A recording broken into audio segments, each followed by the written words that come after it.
भक्तों, हम सब मंदिरों में जाते हैं, दीप जलाते हैं, घंटियां बजाते हैं, 56 भोग लगाते हैं, लेकिन प्रश्न यह है कि क्या भगवान को केवल इन बाहरी आडंबरों से ही प्रसन्न किया जा सकता है? शास्त्रों में कहा गया है, ईश्वर हृदय में निवास करता है।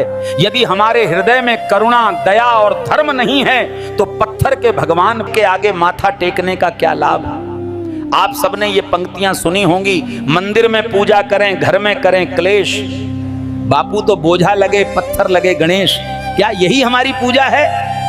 मंदिर में जाके तो हम आरती गा आते हैं, परंतु घर लौटकर माता पिता से कटु वचन बोलते हैं, पत्नी और बच्चों को अपमानित करते हैं, समाज में छल कपट करते हैं, तो फिर उस पूजा का फल कहां मिलेगा? हमारे संत महात्मा बार बार कहते हैं, पूजा केवल बाहरी क्रिया नहीं, ये भीतर की साधना है। यदि भीतर क्रोध, लोभ और अहंकार का ढेर पड़ा है तो बाहरी पूजा केवल दिखावा रह जाती है। फिर कहा गया है, पत्थर के भगवान को लगते 56 भोग, मर जाते फुटपाथ पे भूखे प्यासे लोग। भक्तों, ये हमारे समाज की सबसे बड़ी विडंबना है। मंदिरों में दूध, मिठाई, माला, वस्त्र चढ़ते हैं, करोड़ों रुपए खर्च होते हैं, लेकिन ठीक बाहर उसी मंदिर की सीढ़ियों पर कोई गरीब भूख से तड़प रहा होता है। क्या हमारा धर्म यही है? भगवान तो अनंत हैं, उन्हें भूख प्यास नहीं। भूख प्यास तो इस मानव देह की है, और ये मानव देह ही ईश्वर का साक्षात रूप है। कबीरदास जी ने कहा है, पत्थर पूजे हरि मिले तो मैं पूजूं पहाड़, ताते तो चाकी भली, पीस खाए संसार।